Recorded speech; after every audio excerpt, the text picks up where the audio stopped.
Against the Odds. Chapter 1, A Girl No One Sees. Judy always arrived early to university. Not because she loved studying, not because she enjoyed the silence, but because empty hallways were safer. When no one was around, nobody laughed at her clothes. Nobody whispered cruel things behind her back. Nobody looked at her like she didn't belong there. She walked quietly through the long hallway, holding her old bag tightly against her chest. Her shoes were worn out from years of use. Her sweater was too thin for the cold morning air. But she kept walking. Head down, eyes lowered, invisible. That was how she survived. She reached her classroom and sat in the very last seat beside the window. Outside, the sky was gray. Inside, her stomach hurt from hunger. She hadn't eaten since yesterday afternoon. But she ignored it and opened her notebook carefully. Every page was neat. Every word perfectly written. Studying was the only thing she was truly good at. Suddenly, laughter echoed through the hallway. Loud, familiar, cruel. Judy froze instantly. Her fingers tightened around her pen. She already knew who it was, Katrina. The classroom door opened dramatically. Katrina walked in, surrounded by her friends, looking flawless as always. Expensive clothes, perfect makeup, confident smile. Everyone loved Katrina, or at least everyone feared her. Her eyes landed on Judy immediately. Well, look who's still here. Her friends laughed. Judy lowered her gaze even more. She prayed silently. Please ignore me. Please just walk away. But Katrina slowly walked closer instead. What are you wearing? She mocked. My maid dresses better than you. More laughter filled the room. Judy stayed silent. Katrina hated that. Suddenly, she grabbed Judy's bag violently. Judy gasped. Give it back. But Katrina already threw it across the room. Books and papers scattered everywhere. A small photo slipped out from between the pages. It was an old picture of Judy and her mother. Katrina picked it up. Oh, how pathetic. Judy's face changed instantly. Please give it back. Katrina smirked. Oh, so you can speak. She dropped the picture onto the floor, then stepped on it. Judy's breathing became uneven. Her hands trembled badly. Students watched silently. Nobody helped. Nobody ever helped. Judy quickly knelt to collect her things. But while reaching for one of her books, her hand touched broken glass near the trash can. She winced quietly. Blood appeared across her palm. Katrina noticed and laughed harder. Careful, we can't afford to lose our charity case. At that moment, a chair moved loudly behind them. The sound silenced the entire room. Adam.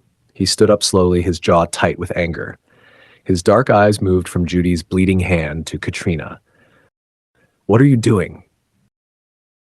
Katrina crossed her arms casually. Relax, we're just joking. Adam walked closer. Very slowly, very calmly, which somehow felt scarier. He stopped beside Judy and looked down at her shaking hands. Then he took off his jacket and wrapped it gently around her injured palm. Judy stared at him in shock. Nobody had ever touched her that carefully before. Adam finally looked at Katrina again. You think this is funny? Katrina rolled her eyes. Oh, please, don't tell me you actually care about her. Adam didn't answer. Instead, he bent down and helped Judy gather every single paper from the floor. Even the ruined ones, even the stained ones. The classroom stayed completely silent. Students exchanged shocked looks, because Adam never involved himself in drama. Never. When he finished, he helped Judy stand up carefully, and that was when he noticed tears in her eyes. Not loud crying, just silent tears she was desperately trying to hide. Something inside him twisted painfully. Then suddenly, Adam grabbed the juice bottle from Katrina's hand and poured it directly over her designer shirt. Gasps exploded across the room. Katrina screamed, "Are you insane?" Adam's expression never changed. "You went too far." For the first time in years, Katrina looked humiliated. Adam turned toward Judy again. "Come with me." Judy hesitated. The entire class was staring at them. But Adam waited patiently. So slowly, she followed him. Outside the classroom, the cold air hit her face immediately. Adam glanced at her injured hand again. "You're bleeding." "It's fine," she whispered automatically. "It's not." He took her to the university clinic despite her protests. While the nurse cleaned the cut, Adam sat quietly beside her. Judy kept avoiding eye contact. She didn't understand why he was helping her. People like Adam never noticed people like her. Finally, he spoke. "You should have defended yourself." Judy smiled weakly. "You can't fight people who already decided to hate you." Adam looked at her for a long moment, then softly asked, "What's your name?" "Judy." "I'm Adam." She nodded slightly. Of course she knew who he was. Everyone did. Rich, popular, untouchable. Completely different from her world. But for some reason, he stayed beside her anyway. And neither of them realized it yet, but that moment would change everything.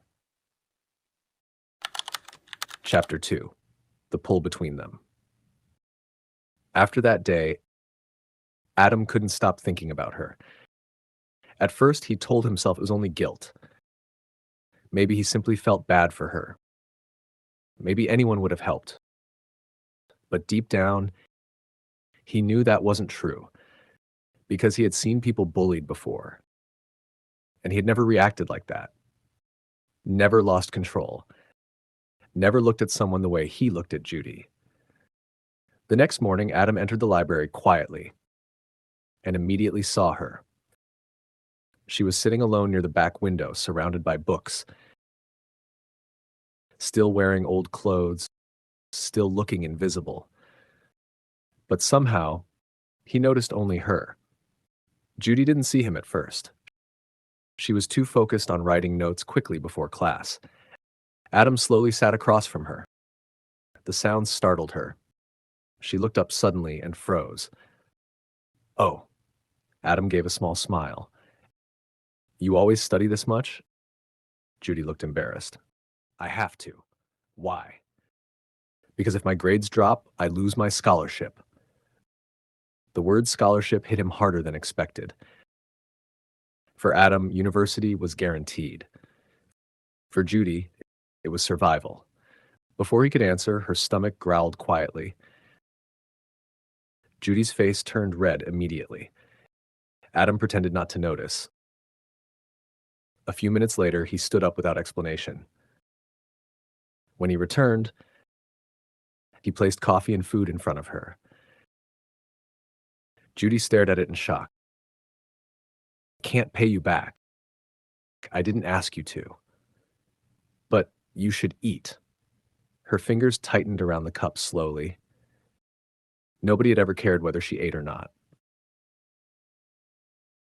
Not really. And for some reason, that simple kindness almost made her cry. From that day on, Adam kept appearing beside her. In the library, in the cafeteria, in the hallways. At first, Judy thought it was coincidence. Then she realized he was searching for her on purpose. "You're following me," she said one afternoon quietly.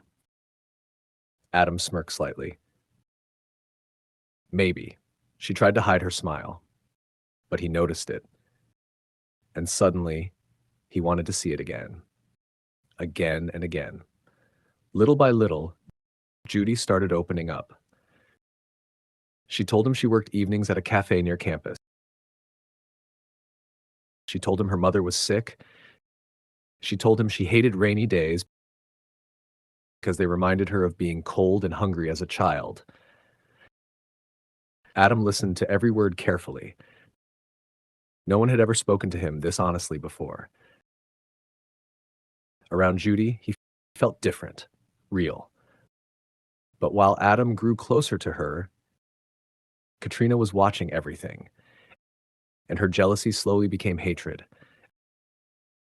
At first, the bullying was small. Judy's chair disappeared before class. Ink was spilled all over her notes. Cruel messages appeared on her desk. Poor girl, attention seeker, gold digger. Judy cleaned everything silently, like always. But things got worse. One afternoon, she stayed late finishing an assignment. When she tried to leave, the classroom door wouldn't open. Someone had locked it from outside. The lights suddenly turned off. Judy's breathing became shaky instantly. She hated darkness. Hated it. Memories flooded back too quickly. Cold nights, empty apartments, crying alone. She banged on the door desperately. Please, somebody open it. No answer. Hours passed. Her phone battery died. And eventually, she slid down against the wall, crying quietly. Then suddenly, the door burst open. Adam. His chest was rising heavily like he had been searching everywhere. The moment he saw her crying on the floor, his face changed completely. Judy! She stood up too quickly and almost fell. Adam caught her immediately. Her hands were freezing. What happened? She shook her head. But Adam already understood. His expression darkened dangerously. That night, he confronted Katrina for the first time. You locked her in there. Katrina crossed her arms carelessly. So what? Adam stared at her coldly. She was terrified. Oh, please, Katrina snapped. She's manipulating you. Adam stepped closer. No, you're hurting her because you're jealous. Katrina's eyes widened. You're choosing her over me? Adam stayed silent, and somehow that silence hurt more than any answer. Later that night, Adam returned home exhausted. But the moment he entered, his father's voice stopped him. We need to talk. Adam already knew it wouldn't be good. You will marry Katrina. Adam's jaw tightened instantly. What? Our companies need this marriage. I'm not marrying someone I don't love. His father's expression hardened. Love means nothing. But Adam immediately thought about Judy. Her shy smile, her trembling hands, the way she looked at him like she expected him to leave someday. And for the first time in his life, Adam realized he was trapped between two worlds. One demanded obedience, the other held his heart. Chapter 3, The Breaking Point. The cafe was crowded that evening. Students laughed loudly around the tables while music played softly in the background. But Judy stood alone near the counter, feeling smaller than ever. She had just finished her shift. Her feet hurt. Her head hurt. And she was exhausted from pretending she was okay. Ever since Adam started staying close to her, everything had become worse. People whispered when she walked by. Girls laughed at her clothes even louder now. Some students even stopped talking to her completely, because nobody wanted problems with Katrina. Judy wiped the table quietly, trying not to think about it. Then suddenly, the cafe door slammed open. Silence spread instantly. Katrina. Her heels clicked sharply against the floor as she walked in, surrounded by two of her friends. But this time, she didn't look calm. She looked furious. Her eyes locked onto Judy immediately. There she is.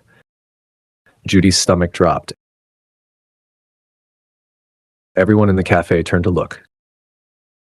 Katrina walked straight toward her. You really don't get embarrassed, do you? Judy lowered her gaze. I don't want problems. Katrina laughed coldly. Too late for that.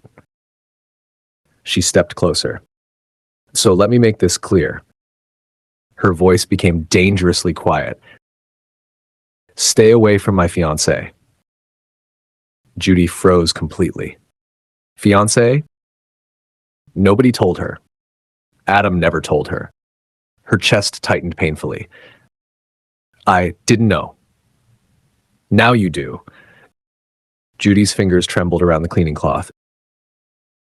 She looked genuinely hurt. And somehow, that only made Katrina angrier. You think you can steal someone like Adam? Katrina snapped. Look at yourself. The cafe stayed silent. Nobody moved. Nobody defended her. Like always, Judy swallowed hard. I never wanted to hurt anyone. Oh, please, Katrina scoffed. You poor girls always act innocent. Then suddenly, she shoved Judy hard. Judy stumbled backward into the table painfully. Gasps spread through the cafe. But Katrina wasn't done.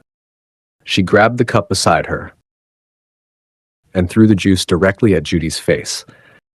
The cold liquid soaked her hair, clothes, and skin instantly. Humiliation burned through her chest. People stared openly now.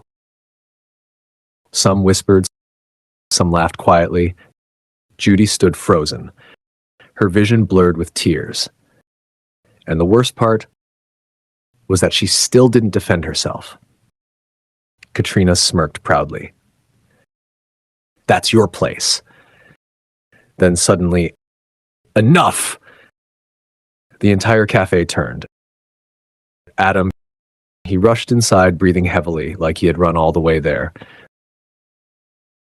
The moment he saw Judy soaked in juice, his face filled with rage. Real rage. The kind that terrified people.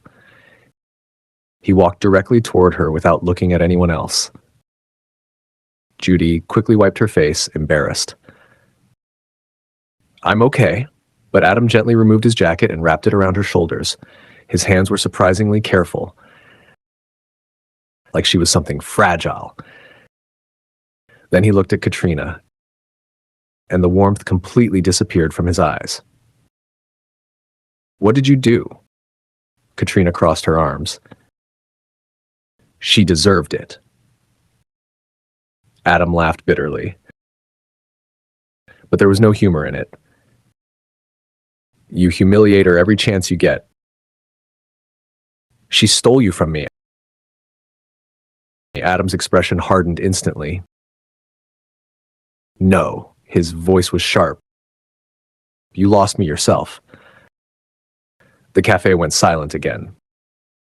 Katrina looked shocked, almost desperate. You're choosing her? Adam turned toward Judy.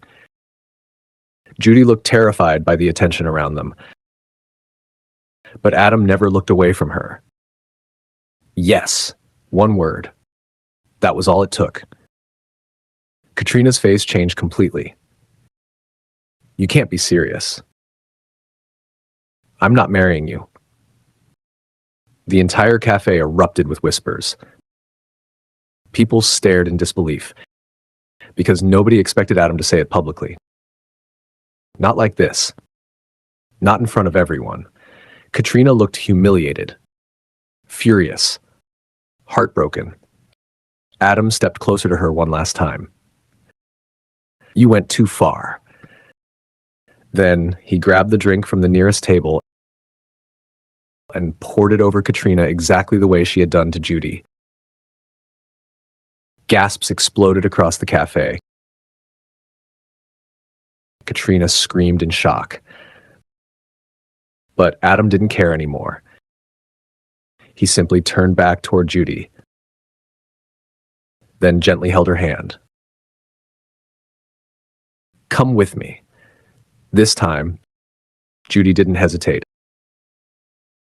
And together, they walked out while the entire cafe stared. But neither of them noticed the danger growing around them. Because from that moment on, there was no turning back. After the cafe incident, everything exploded. Rumors spread through the university like fire. People talked about nothing else. Adam left Katrina for that girl. She trapped him. She planned this. She's a gold digger. Judy heard every whisper, every insult, every cruel laugh. And slowly, the university became unbearable. One morning, she opened her locker and froze. Ugly words covered everything inside. Homewrecker. Cheap. Disgusting. Someone had even destroyed her books again. Judy stared silently at the mess, then quietly started cleaning it alone. But halfway through, her hands began shaking too badly, because deep down, she was breaking. Later that day, she was called to the administration office. The dean looked uncomfortable while speaking. We've received complaints. Judy's stomach tightened. What kind of complaints? Students say your behavior is creating problems across campus. Her face went pale instantly. My behavior? We're also reconsidering your scholarship. Everything inside her stopped. Without the scholarship, she couldn't stay in university. Couldn't pay tuition, couldn't survive. I didn't do anything wrong, she whispered weakly. The dean sighed. Maybe not, but this situation is becoming complicated. Judy left the office feeling numb. Outside, rain had started falling heavily, but she kept walking anyway. She didn't even notice she was crying until someone grabbed her wrist gently. Adam. The moment he saw her face, his expression filled with panic. What happened? Judy quickly looked away. Nothing. Judy. His voice softened. Look at me. And when she finally did, he saw tears running down her face. Something inside him broke instantly. What did they do now? I can't do this anymore. Adam stepped closer immediately. You're not alone. Yes, I am, she cried suddenly. People walking nearby turned to stare. But Judy couldn't stop anymore. My scholarship is being threatened. Everyone hates me, and your family wants me gone. Adam's face darkened. My father talked to you? Judy stayed silent. That silence was enough. A few days earlier, Adam's father had secretly visited her workplace. Judy still remembered every word. "You're ruining his future. You think someone like you belongs beside my son?" Then he placed money on the table. A huge amount. "Leave him." Judy had never felt so humiliated in her life. And now, standing in front of Adam, she finally whispered, "You should go back to Katrina." Adam looked at her like she had stabbed him. "What? You'll lose everything because of me." "I don't care." "But I do." Her voice cracked painfully. "You have a family, a future, a life. And I choose you." Ugh. The words hit her heart instantly. Adam stepped closer slowly. "And so stop deciding what's best for me." Judy looked away, crying quietly. "You'll regret me someday." Adam gently lifted her chin. "No." His eyes softened completely. "You're the only thing in my life that's ever felt real." Judy's breathing became uneven. Nobody had ever loved her like this before. Nobody had ever chosen her. Adam carefully wiped tears from her cheeks. Then suddenly, he pulled her into his arms. Warm, safe, real. Judy froze at first. Then slowly, her hands grabbed his shirt tightly, like she was afraid he would disappear. Adam held her even closer. And for the first time in years, Judy let herself feel loved, even though both of them knew the world around them was already beginning to fall apart.